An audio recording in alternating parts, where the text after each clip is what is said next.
Bollywood actor Akshay Kumar हर साल 4-5 फिल्में करते हैं। खास बात यह है कि इनमें से अधिकतर फिल्में हिट होती हैं, कुछ तो बॉक्स ऑफिस पर जमकर पैसे कमाती हैं। लेकिन एक ऐसा भी दौर था जब अक्षय कुमार एक हिट फिल्म के लिए तरस रहे थे। उनकी 14 फिल्में लगातार फ्लॉप हुई थी।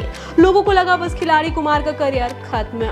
लेकिन फिर साल 1999 में उनकी फिल्म जानवर रिलीज हुई। फिल्म ने कई रिकॉर्ड तोड़े और अक्षय का करियर भी संभल गया।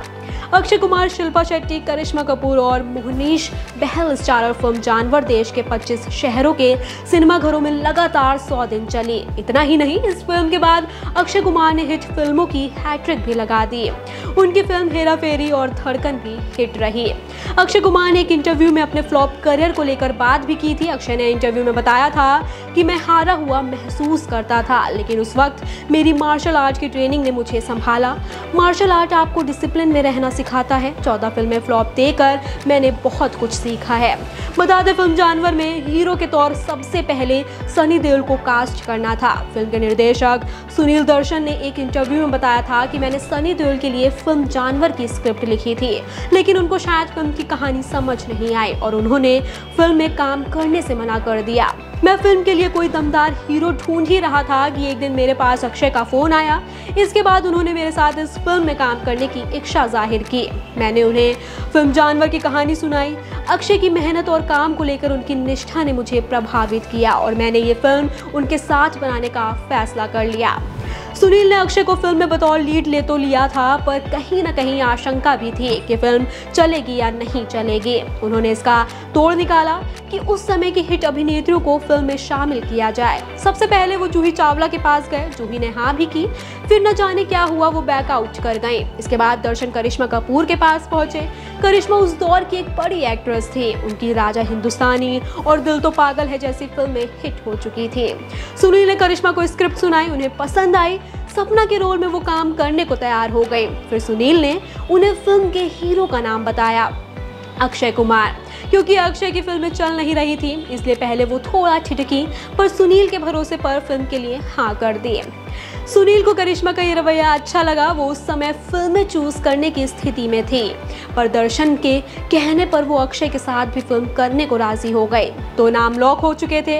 इसके बाद ममता ओबरॉय के किरदार के लिए सुनील काजोल के पास पहुंचे। काजोल ने हामी भर दी, पर जब फिल्म की शूटिंग शुरू होने वाली थी, ठीक उसी समय उनकी मां तनुजा का सुनील को फोन आया। सुनील को लगा कि फिल्म से जुड़ी कोई बात है, बची हुई औपचारिकताएं पूरी करने के लिए फोन आया होगा, पर बात कुछ और थी। दरअसल काजोल और अजय की शादी तय हो गई थी, इसलिए अब वो जानवर में काम नहीं कर सकती थी। सुनील के सामने फिर से संकट। उनकी फिल्म को ग्रहण लगा हुआ था। लोग आते और चले जाते। फिर एक दिन शिल्पा शेट्टी की मां का सुनील को कॉल आया। उन्होंने पूछा क्या शिल्पा इस रोल में काम कर सकती हैं। शिल्पा की इमेज ग्लैमरस थी, जानवर में उनका रोल इसके उलट होने वाला था। सुनील दर्शन की भाषा में कहें, मेरे पास एक साड़ी वाली लड़की का रोल था जो माँ भी थी।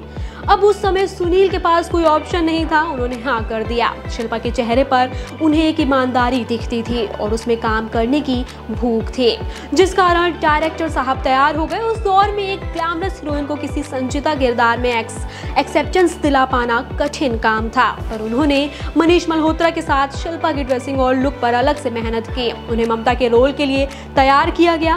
फिल्म रिलीज होने पर लोगों ने उस लुक में शिल्पा को स्वीकार भी किया। इस फिल्म में अक्षय कुमार के साथ एक चाइल्ड आर्टिस्ट को लोगों ने खूब पसंद भी किया था। उस चाइल्ड आर्टिस्ट का नाम था आदित्य कपाड़िया। उन्होंने फिल्म में शिल्पा शेट्टी के सगे बेटे और अक्षय कुमार के गोद लिए बेटे राज का किरदार निभाया था। जानवर के बाद आदित्य ने कई बॉलीवुड फिल्मों और टीवी सीरियल में भी बतौर चाइल्ड आर्टिस्ट का काम किया है। ऐसा माना जाता है कि फिल्म की कहानी 80-90 के दशक में अधिकतर विलेन का किरदार निभाने वाले महेश आनंद और उनके बेटे की लाइफ से इंस्पायर्ड है। महेश आनंद हथियार, गंगा जमुना, सरस्वती, विश्वात्मा और शहंशाह जैसी तमाम फिल्मों में काम किया। उनका असली जिंदगी में अपने बेटे के साथ जैसा रिलेशन था, उसी पर जानवर की कहानी बेस्ड है।